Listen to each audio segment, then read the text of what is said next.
واللاتي تخافون نشوزهن فعظوهن واهجروهن في المضاجع واضربوهن فإن أطعنكم فلا تبغوا عليهن سبيلا إن الله كان عليا كبيرا। বিবাহের মাধ্যমে দুটি হৃদয়ের মাঝে একটা বন্ধন তৈরি হয়, দুটি হাত হয়ে যায়, চারটি পা দুটি পা হয়ে যায়, আর এভাবেই পথ চলা শুরু হয় জীবনের শেষ নিঃশ্বাস পর্যন্ত টিকে থাকার প্রতিশ্রুতি নিয়ে। দাম্পত্য জীবন সমঝোতার জীবন, দাম্পত্য জীবন একে অপরকে প্রাধান্য দিয়ে চলার জীবন।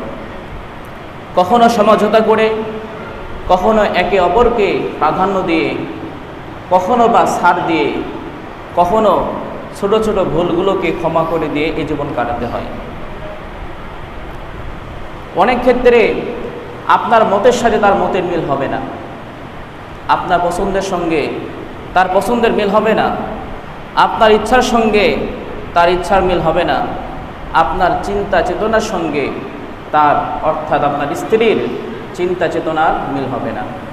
তখন সমঝোতায় আসতে হবে, একজন ত্যাগ স্বীকার করে অপরজনকে প্রাধান্য দেওয়া লাগবে, ছাড় দিতে হবে, কখনো ছোট ভুল করলে সেটাকে ক্ষমা করে দিতে হবে।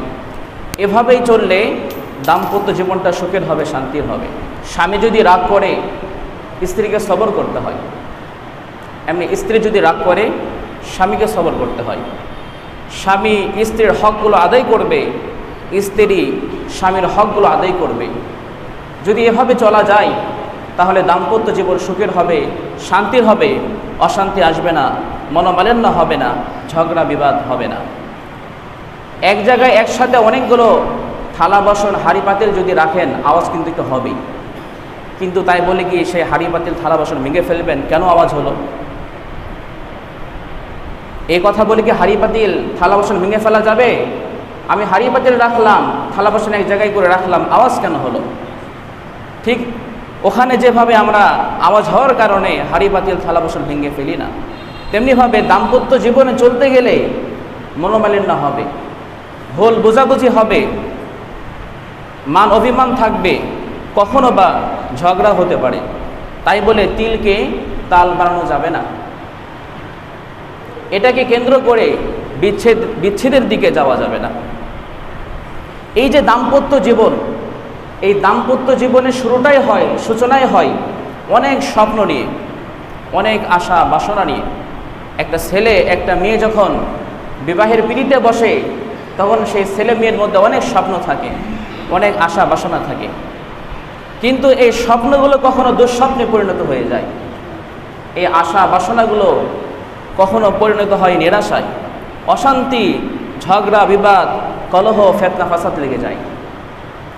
দুটি হৃদয়ের মাঝে যে বন্ধন হয়েছিল সে বন্ধনে চির ধরে যায় এবং তখন তারা মনে করে এই বিচ্ছেদে আমাদের সুখ, কিন্তু আসলে তো বিচ্ছেদের সুখ না। কিন্তু তখন কেন এমন মনে হয় যে বিচ্ছেদের মাঝে আমাদের সুখ? এর কারণ হলো যে আমাদের ভুল বোঝাবুঝি, একে অপরকে বুঝতে না পারা, একে অপরকে প্রাধান্য না দেওয়া, একে অপরকে ছাড় না দেওয়া, একে অপরকে সম্মান না করা, একে অপরের প্রতি শ্রদ্ধাবোধ না থাকা।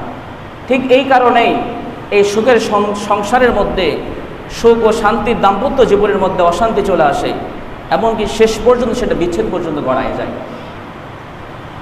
আমি যখন ইফতা বিভাগে পড়ি তখন আমাদের ফতুয়া বিভাগে অনেক তালাকের মাসলা আসতো। যারা তালাকের মাসলা নিয়ে আসতো দেখা যায় আসার পরে হুজুর ভুল হয়ে গেছে, বুঝতে পারে নাই, আফসোস করত, বাচ্চাদের মতো কান্নাকাটি করত। বাচ্চারা যেভাবে কান্নাকাটি করে একজন পুরুষ সেভাবে কান্নাকাটি করত। এসে বলতো আমার তো অনেক ছোটো ছোটো বাচ্চা আছে, তাদের ভবিষ্যতের কি হবে, আমার স্ত্রীর ভবিষ্যৎ কি হবে, আমার ছোটো ছোটো ছেলে মেয়ে আছে তাদের ভবিষ্যৎ কি হবে, আমি তো 3 তালাক দিয়ে ফেলছি। অঝরে কান্না করত, ওদের কান্না দেখে আমাদের চোখে কান্না চলে আসতো, একটা পুরুষ মানুষ কিভাবে কান্না করতেছে বাচ্চাদের মতো। কিন্তু এটা এমন একটা ভুল যে ভুল শুধরানোর উপায় নাই। বন্দুক থেকে গুলি ছুড়লে যেমন সেটাকে ফিরে নিয়ে আসা যায় না, এমনিভাবে মুখ থেকে তালাক শব্দ বের করে দিলেও এটাকে ফিরে নিয়ে আসার কোনো সুযোগ নাই।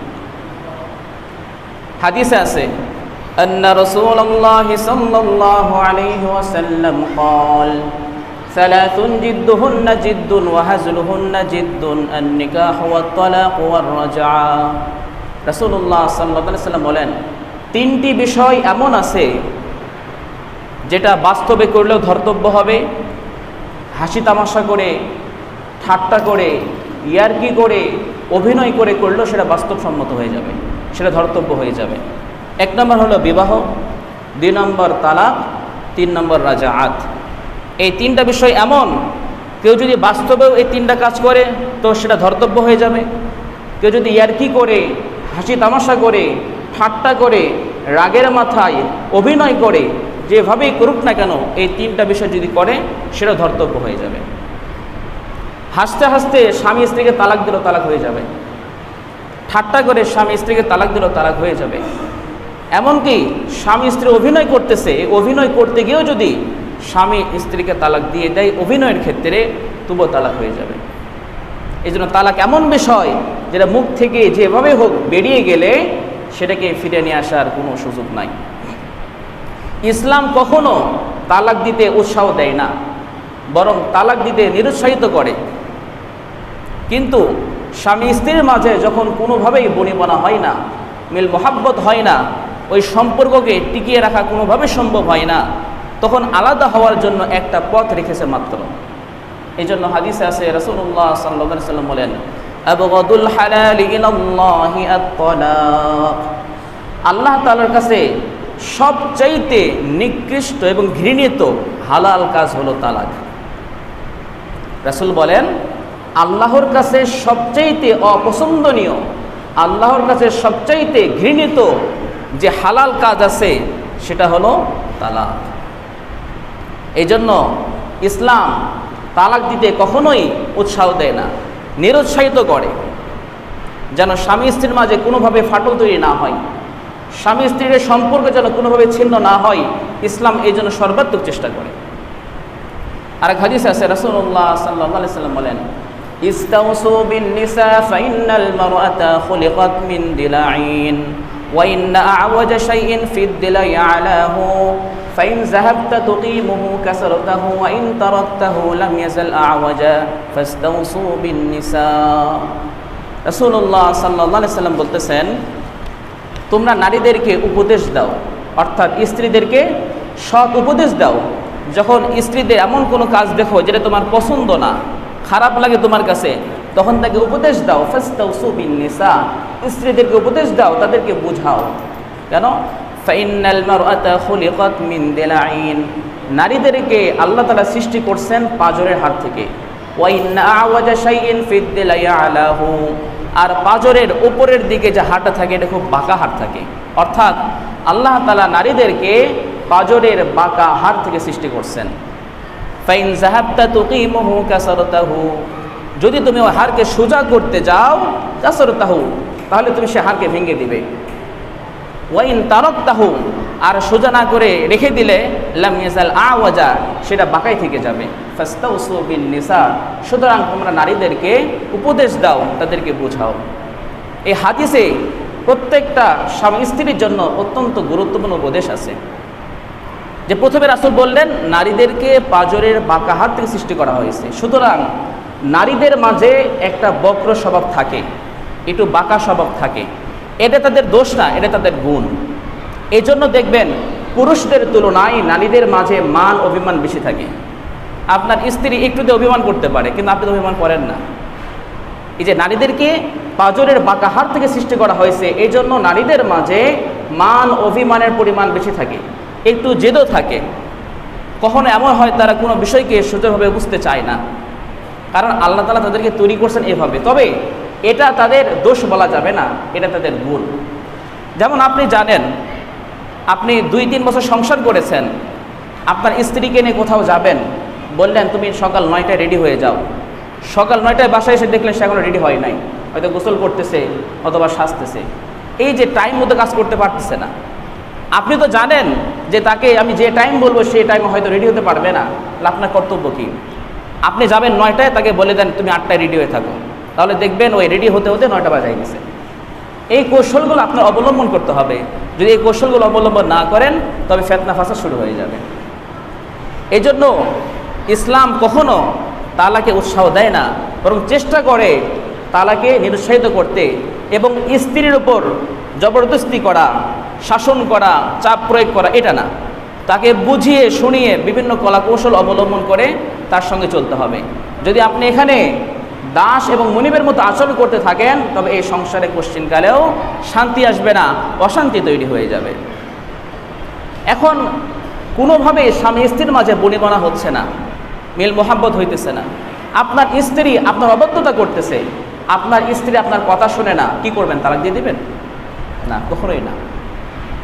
আপনার স্ত্রী আপনার অবাধ্যতা করতেছে, আপনার কথা শুনতেছে না, সংসারে অশান্তি শুরু হয়ে গেল, ঝগড়া বিবাদ লেগে গেল, কি করবেন এই মুহূর্তে আপনি? আমরা কি যে কাজটা করি, রাগ করি, রাগের মাথায় তালাক দিয়ে দেই, পরে আফসোস করি, কান্নাকাটি করি, কিন্তু লাভ তো নাই আফসোস করে। কিন্তু আল্লাহ তাআলা আমাদের কি বলেন? যখন এই পরিস্থিতি তৈরি হবে, আমার স্ত্রী আমার কথা শুনতেছে না, আমার কথা অমান্য করতেছে, আমার অবাধ্যতা করতেছে, এই সময় আমি কি করব, আমার করণীয় কি? আল্লাহ তাআলা আমাদেরকে শিখিয়ে দিচ্ছেন। আল্লাহ তাআলা বলেন, ওয়াল্লাতী তাখাফুনা নুশুযাহুন্না ফাইদুহুন্না ওয়াহজুরুহুন্না ফিল মাদাজি'i ওয়াদরিবুহুন্না ফাইন আতা'নাকুম ফালা তাবগু আলাইহিন্না সাবিলা ইন্নাল্লাহা কানা আলিয়্যান কাবীরা। আল্লাহ তাআলা এখানে এই আয়াতে আমাদেরকে তিনটা কৌশল শিখিয়ে দিলেন। যখন তোমার স্ত্রী তোমার অবাধ্যতা করবে তখন তুমি কি করবে? আল্লাহ তাআলা বলতেছেন, এক নম্বর কাজ হলো ফাইদুহুন্না। প্রথম কৌশল হলো তুমি তাকে উপদেশ দাও, তাকে বুঝাও। তার যে সকল ভুল ত্রুটি আছে, তার যে বিষয়গুলো তোমার অপছন্দ, তুমি সেগুলো তাকে বুঝিয়ে বলো, যাতে করে সে সংশোধন হয়ে যায়। প্রথম কাজ হলো আমাদের উপদেশ দেওয়া, তাকে বোঝানো, কলাকৌশলে বোঝানো, তার যে ভুলগুলো আছে, যেগুলো আমার অপছন্দ, তাকে ধরিয়ে দেওয়া যে তোমার এই কাজটা আমার অপছন্দ, এটা এভাবে না করে এভাবে করো, বা এই কাজটা তোমার পরিত্যাগ করতে হবে, তোমার এই বিষয়টা আমার পছন্দ হচ্ছে না। এভাবে তাকে প্রথম কাজ হচ্ছে বোঝানো। যদি বোঝানোর মাধ্যমে সমাধান হয়ে যায় তো আলহামদুলিল্লাহ। যদি প্রথম কৌশল কাজে না লাগে, দ্বিতীয় কাজ কি? আল্লাহ তাআলা দ্বিতীয় কৌশল আমাদেরকে শিখিয়ে দিয়েছেন, ওয়াহজুরুহুন্না ফিল মাদাজি, বিছানা আলাদা করে দাও। অর্থাৎ তোমার স্ত্রীর সঙ্গে তুমি আর ঘুমাবে না, একই বিছানায় ঘুমাবে না। তোমার স্ত্রী এক বিছানায়, তুমি এক বিছানায়, অথবা একই বিছানায় থাকলে স্ত্রীর দিকে পিঠ করে থাকো। প্রয়োজন ছাড়া তার সঙ্গে কথা বলার দরকার নাই, তাকে কিছুটা উপেক্ষা করে চলো। এভাবে যদি 2-3 দিন চলে যায় এবং স্বামী স্ত্রী একে অপরকে আসলে মোহাব্বত করে, কিন্তু কোনো ভুল বোঝাবুঝির কারণে তাদের মাঝে মনোমালিন্য ছিল, তাদের মাঝে মান অভিমান ছিল, ঝগড়া হয়ে গেছে কোনো ভুলের কারণে, কিন্তু তারা আসলে একে অপরকে মোহাব্বত করে, কিন্তু ওই সময় কিন্তু রাগ হয়ে যায়, আর রাগের কারণে মাথা কাজ করে না। কিন্তু এভাবে উপেক্ষা করে 2-3 দিন চলার পরে তাদের মাঝে যে মিল মোহাব্বত যদি সত্যিই থেকে থাকে, ভালোবাসা সত্যিই থেকে থাকে, তবে তাদের কষ্ট হয়ে যাবে, তারা বেশি করে এভাবে থাকতে পারবে না, তাদের মাঝে ভালোবাসার ঝড় শুরু হয়ে যাবে, তারা একজন অপরজনের কাছে চলে আসবে এবং তাদের ভুলগুলো শুধরে নেবে। সুবহানাল্লাহ। তাহলে আল্লাহ তাআলা আমাদেরকে যে দ্বিতীয় কৌশল বলে দিলেন সেটা হচ্ছে বিছানা পৃথক করে দাও, স্ত্রীকে উপেক্ষা করে চলো, দেখবে হয়তো তোমার স্ত্রী ঠিক হয়ে গেছে, বাধ্য হয়ে গেছে, তোমার কথা শুনতেছে। এই দ্বিতীয় কৌশলেও যদি কাজ না হয় তখন আমি কি করব? আমার দ্বিতীয় কৌশলও কাজ হইতেছে না, তালাক দিয়ে দিব? না। দেখেন, আল্লাহ তাআলা কখনোই চান না যে একটা বান্দা আর বান্দির মাঝে, যারা স্বামী স্ত্রী, তাদের মাঝে বিচ্ছেদ হয়ে যাক, একে অপরের থেকে দূরে সরে যাক, আল্লাহ তাআলা কখনোই চান না। বরং কিভাবে তাদের মাঝে সুসম্পর্ক বজায় থাকবে, কিভাবে একজন আরেকজনের নিকটে থাকতে পারবে, তাদের মনোমালিন্য দূর হয়ে যাবে, মান অভিমান দূর হয়ে যাবে, সেই ব্যবস্থা করে দিচ্ছেন আল্লাহ তাআলা। এই জন্য আমাদেরকে বিভিন্ন কৌশল শিখিয়ে দিচ্ছেন। 3 নম্বর কাজ হলো আল্লাহ তাআলা বলে দিচ্ছেন, ওয়াদরিবুহুন্না, তাদেরকে মৃদু প্রহার করো। যদি দ্বিতীয় কৌশল অবলম্বন করে কোনো সমাধান না আসে, তৃতীয় কাজ হলো স্ত্রীকে মৃদু প্রহার করা। এখানে মৃদু শব্দ আছে, অর্থাৎ আপনি স্ত্রীকে মন মতো মারবেন, যেভাবে ইচ্ছা সেভাবে মারবেন, মায়েরা মেডিকেলে পাঠিয়ে দিবেন, হাড়ুটি ভেঙে দিবেন, তার শরীরে কোনো জায়গায় ক্ষত করে ফেলবেন, শরীরে দাগ করে ফেলবেন, এটা হারাম, কবিরা গুনাহ। আপনার স্ত্রী সে দাসী না, এটা মাথায় রাখতে হবে। সে আপনার স্ত্রী, আপনার দাসী না, তারও মর্যাদা আছে, তারও হক আছে, তারও অধিকার আছে। শুধু আপনার হক আছে আপনার স্ত্রীর উপরে, আপনার অধিকার আছে আপনার স্ত্রীর উপরে, তা না। আপনার উপরেও আপনার স্ত্রীর অধিকার আছে, আপনার উপরেও আপনার স্ত্রীর হক আছে। আপনার স্ত্রী কথা শুনতেছে না তাই বলে তাকে একদম ইচ্ছা মতো মারধর করতেছেন। আজকাল আমাদের অনেক জায়গায় দেখা যায় এমন দৃশ্য যে স্ত্রীকে মাইরা মেডিকেলে পাঠাইতেছে। এটা হারাম, কবিরা গুনাহ। কেউ যদি তার স্ত্রীকে এই পরিমাণ মারে যার দ্বারা তার শরীরে দাগ হয়ে যায়, ক্ষত হয়ে যায়, তাহলে সে আল্লাহ তাআলার দরবারে জালেম হিসেবে বিবেচিত হবে। শুধু স্বৈরাচার সরকারি জালেম হয় না, আমিও জালেম হয়ে যাব যদি আমার স্ত্রীকে আমি এরকমভাবে প্রহার করি যার দ্বারা তার শরীরে দাগ হয়ে যায়, ক্ষত হয়ে যায়, তাহলে আল্লাহর দরবারে আমার নাম জালেমের খাতায় উঠে যাবে। এই জন্য এই পরিমাণ মারা যাবে না, বরং আল্লাহ তাআলা বলেছে ওয়াদরিবুহুন্না, তাকে মৃদু প্রহার করো, যাতে করে ভয় পেয়ে সে তোমার অনুগত হয়ে যায়, তোমার কথা শুনে তোমার বাধ্য হয়ে যায়। এই জন্য আল্লাহ তাআলা 3 নম্বর কৌশলে বলেন মৃদু প্রহার করা। কিন্তু এই পরিমাণ মারা যাবে না, বারবার বলতেছি, যার দ্বারা স্ত্রীর শরীরে দাগ হয়ে যায় এই পরিমাণে মারা যাবে না, স্ত্রীর ক্ষত হয়ে যায় এই পরিমাণ মারা যাবে না। যদি আপনার আঘাত দ্বারা আপনার স্ত্রীর ক্ষত হয়ে যায়, দাগ হয়ে যায়, আল্লাহর দরবারে আপনি জালেম হিসেবে বিবেচিত হবেন। অনেকে স্বামী আছে স্ত্রীকে থাপ্পড় মারে। চেহারা অত্যন্ত গুরুত্বপূর্ণ জায়গা, অত্যন্ত স্পর্শকাতর জায়গা। চেহারায় কখনো মারা যাবে না, চেহারায় মারা হারাম। এই যে এখানে মারার কথা বলা হলো, এই ক্ষেত্রেও চেহারায় আস্তে মারাও হারাম, চেহারায় মারা যাবে না। চেহারা ব্যতীত অন্য জায়গায় মৃদু প্রহার করেন, যার দ্বারা আপনার স্ত্রী ভয় পেয়ে যায়, আপনার অনুগত হয়, আপনার বাধ্য হয়ে যায়। এই 3 নম্বর কৌশল অবলম্বন করে কাজ হলো না, এখন কি করব? এখন কি তালাক দিয়ে দিব? না, এখনো তালাক দেওয়ার প্রশ্ন আসে নাই। বরং বললাম তো, আল্লাহ তাআলা চান যে স্বামী স্ত্রীর মাঝে সম্পর্ক মজবুত থাক, সম্পর্ক অটল থাক, সম্পর্ক যেন ছিন্ন না হয়ে যায়। শয়তান, রাসূলুল্লাহ সাল্লাল্লাহু আলাইহি ওয়াসাল্লামের একটা হাদিস আছে, শয়তানের একটা আসন আছে, একটা সিংহাসন আছে পানির উপরে। শয়তানের একটা কি আছে? সিংহাসন আছে পানির উপরে। শয়তান, বড় শয়তান, সেখান থেকে ছোট ছোট শয়তানগুলোকে পাঠিয়ে দেয় বিভিন্ন জায়গায় শয়তানি করার জন্য। মুসলিম শরীফের হাদিস। শয়তানি করার জন্য বিভিন্ন জায়গায় পাঠিয়ে দেয়। সারাদিন সেগুলো শয়তানি করে, ফিতনা ফাসাদ তৈরি করে, এর মধ্যে মারামারি লাগাই দেয়, মানুষের মধ্যে কুমন্ত্রণা তৈরি করে দেয়, একজনের প্রতি আরেকজনের হিংসা বিদ্বেষ তৈরি করে দেয়, ঝগড়া বিবাদ ফিতনা ফাসাদ পুরা দুনিয়ার মধ্যে সয়লাভ করে দেয়। দিয়ে দিন শেষে বড় শয়তানের কাছে আসে রিপোর্ট পেশ করার জন্য। এক শয়তান বলে আমি তো এই কাজ করছি, আর এক শয়তান বলে আমি তো এই কাজ করছি, বড় শয়তানকে বলে। তখন বড় শয়তান বলে তুমি তো কিছুই করো নাই। আর এক শয়তান বলে যে আমি একটা কাজ করছি। কি কাজ করছো? ওই আমি অমুক জায়গায় স্বামী স্ত্রীর মাঝে মনোমালিন্য তৈরি করছি, স্বামী স্ত্রীর মাঝে ঝগড়া বিবাদ তৈরি করে দিছি এবং তাদেরকে বিচ্ছিন্ন করে দিছি, আলাদা করে দিছি। এবার বড় শয়তান খুব খুশি হয়ে যায়, তাকে নিকটে টেনে নেয়, বলে বাহ বাহ, তুমি তো বিশাল কাজ করছো, তুমি সবচেয়ে ভালো কাজ করছো, তুমি সবচেয়ে বড় কাজ করছো। তাহলে দেখেন, রাসূলের হাদিস থেকে জানতে পারলাম শয়তান যে সকল শয়তানি দ্বারা যে সকল কাজ দ্বারা সবচেয়ে বেশি খুশি হয়, তার মধ্যে প্রধান কাজ হলো স্বামী স্ত্রীর মাঝে কলহ, ঝগড়া বিবাদ ফিতনা ফাসাদ। এটা শয়তান তৈরি করে দেয় এবং শয়তান এই কাজে সফল হলে সবচেয়ে বেশি খুশি হয়। কাউকে মার্ডার করে দিছে, শয়তান অত খুশি না। কারো জমি জমা নিয়ে মামলা হামলা করে দিছে, শয়তান এত খুশি না। আরও অনেক শয়তানি করছে, শয়তান এত খুশি না। শয়তান সবচেয়ে খুশি হলো ওই কথা শুনে, যখন শুনলো যে স্বামী স্ত্রীর মাঝে কলহ বিবাদ ঝগড়া বিবাদ তৈরি করে দিছে এবং স্বামী স্ত্রীকে আলাদা করে দিছে। শয়তান এই কথা শুনে সবচেয়ে বেশি খুশি হলো। তো আল্লাহ তাআলা চান না যে স্বামী স্ত্রীর মাঝে সম্পর্ক নষ্ট হয়ে যাক, সম্পর্ক আলাদা হয়ে যাক, এটা আল্লাহ তাআলা চান না। কিন্তু শয়তানের চাহিদা কি, শয়তানের কামনা কি, শয়তানের চাওয়া কি, যে স্বামী স্ত্রীর মাঝে বিচ্ছেদ হয়ে যাক। কিন্তু আল্লাহ তাআলা চাচ্ছেন বিচ্ছেদ যেন না হয়। এই জন্য 3টা কৌশল বলে দিলেন। 4 নম্বর কৌশল কি? 4 নম্বর কৌশল আল্লাহ তাআলা বলতেছেন, ওয়াইন খিফতুম শিকাকা বাইনিহিমা ফাবআসু হাকামান মিন আহলিহি ওয়া হাকামান মিন আহলিহা ইউরিদা ইসলাহা ইউওয়াফিকিল্লাহু বাইনাহুমা ইন্নাল্লাহা কানা আলিমান খাবীরা। 4র্থ কৌশল আল্লাহ তাআলা বলে দিচ্ছেন, যদি এই 3য় কৌশল অবলম্বন করে কোনো কাজ না হয়, প্রথম কৌশল অবলম্বন করতে হবে, প্রথম কৌশলের সমাধান আসলো না, তাহলে 2য় কৌশল অবলম্বন করতে হবে। 2য় কৌশলের সমাধান আসলো না, তাহলে 3য় কৌশল অবলম্বন করতে হবে। 3য় কৌশলের সমাধান আসলো না, এখনও তালাকের দিকে যাওয়া যাবে না। 4র্থ কৌশল অবলম্বন করতে হবে। সেই 4র্থ কৌশল কি? ফাবআসু হাকামান মিন আহলিহি ওয়া হাকামান মিন আহলিহা।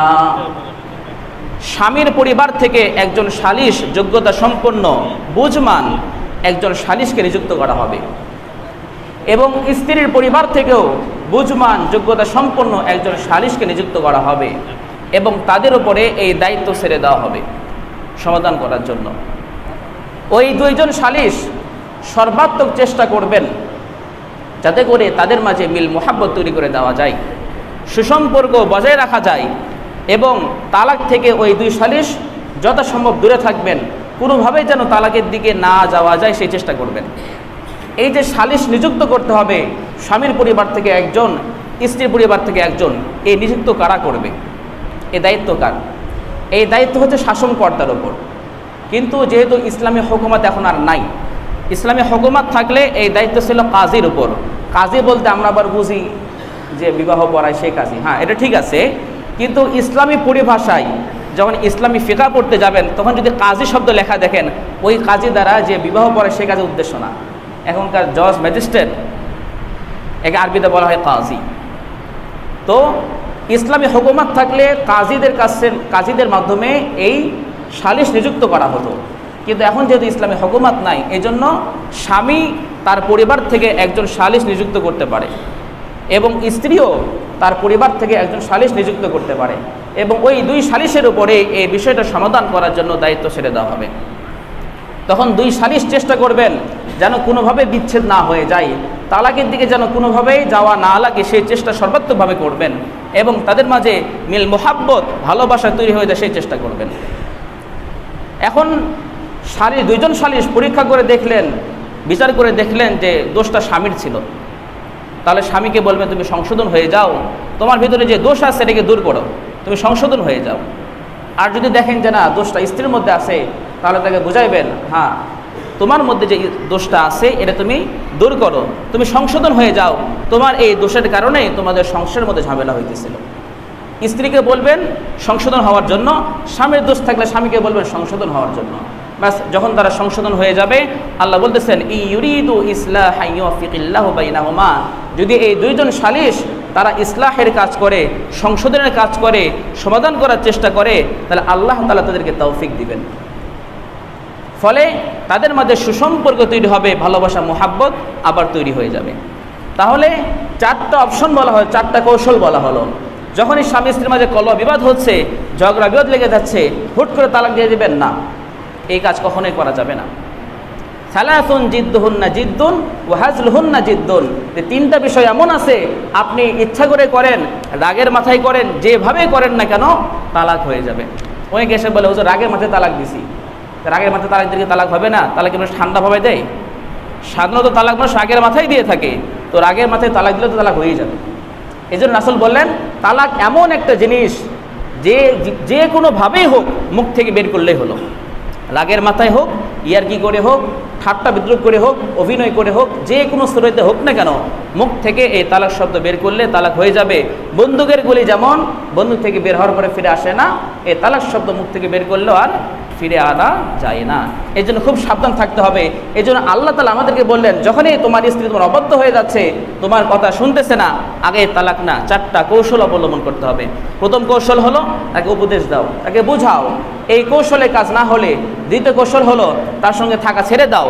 এই কৌশলে যদি কাজ না হয় তাকে মৃদু প্রহার করো, তবে এই মারে যেন তার আঘাত না লাগে, মানে দাগ না হয়ে যায়, ক্ষত না হয়ে যায়, চেহারায় মারা যাবে না। এই তৃতীয় কৌশলেও কাজ না হলে চতুর্থ কৌশল হলো স্বামীর পরিবার থেকে একজন সালিশ নিযুক্ত করা হবে, স্ত্রীর পরিবার থেকে একজন সালিশ নিযুক্ত করা হবে, এবং তাদের উপর সমাধানের দায়িত্ব ছেড়ে দেওয়া হবে। এবার বলেন আমরা কি আসলেও এই বিধানগুলো জানি বা জানলেও মানি কি না? আমাদের সমাজে তালাকের একটা মহামারী শুরু হয়ে গেছে। 2013 থেকে 2016 সাল পর্যন্ত ঢাকা সিটিতে, দক্ষিণ এবং উত্তর সিটিতে একটা রিপোর্ট পেশ করা হয়েছিল, যে রিপোর্টে দৈনিক 50 থেকে 60টা তালাকের ঘটনা ঘটে। দৈনিক, মাসে না, প্রত্যেকটা দিন। শুধু ঢাকা সিটিতেই, পুরা বাংলাদেশ না, শুধু ঢাকা সিটিতেই দৈনিক 50 থেকে 60টা তালাকের ঘটনা ঘটে। এটা হচ্ছে কোন সংখ্যা? এটা যেটা সরকারি খাতে রেজিস্টার করা আছে। কিন্তু ঢাকাতে অনেকগুলো বড় বড় ইফতাক বিভাগ আছে, যে সকল ফতোয়া বিভাগে তালাকের মাসলাগুলো যায় ওগুলো রেজিস্টার করা হয় না, তাহলে ওগুলো বাদ পড়ে গেল। এবং ফতোয়া বিভাগেও যায় না, সরকারেও কাছেও যায় না, তালাক দিয়ে বসে আছে, এমন ঘটনা অনেক আছে। এই সবগুলোকে হিসাব করলে দৈনিক 100টা চলে যাচ্ছে ঢাকাতেই শুধুমাত্র তালাকের ঘটনা। এই তালাকটা কেন দিচ্ছে তারা? ছোট্ট কারণে, সামান্য কিছু হয়েছে তালাক দিয়ে দিচ্ছে। তাদের কাছে আল্লাহ তাআলার এই বাণীগুলো পৌঁছে নাই, অথবা আল্লাহ তাআলার এই বাণীগুলো পৌঁছলেও তারা এগুলো আমলে নেয় নাই। আর আমাদের সমস্যা হলো, আমরা যারা আলেম ওলামা আছি, আমরা যারা খতিব আছি, আমরা যারা ওয়াইজ আছি, সমাজের এই দিকটা নিয়ে আমাদের আলোচনাই নাই। সমাজের এই দিকটা নিয়ে আলোচনা নাই, অথচ প্রতিনিয়ত স্বামী স্ত্রী ঝগড়া লেগে থাকতেছে। কিভাবে তারা সমাধান করবে? আল্লাহ তাআলা আমাদেরকে কি বলে দিয়ে গেছেন, আল্লাহ তাআলা আমাদেরকে কি কৌশল অবলম্বন করতে বললেন, এগুলো আমরা সাধারণ মুসলমানদের কানে পৌঁছাই না। সুতরাং তারা ওই ভুলের মধ্যে থাকে। তালাক দেওয়ার পরেও ওই স্ত্রী কিনা সংসার করতেছে, এটা কি জায়েজ নাকি না জায়েজ, এটা কি হারাম হচ্ছে নাকি হালাল হচ্ছে, কিছুই সে জানে না। 3 তালাক দিছে, এরপরেও স্ত্রী কিনা সংসার করতেছে, এটা জিনা হতেছে। তাদের থেকে যে সন্তান হবে সে অবৈধ সন্তান হবে। এই যে ভয়াবহ অবস্থাগুলো সমাজে ছড়ায় যাচ্ছে, কিন্তু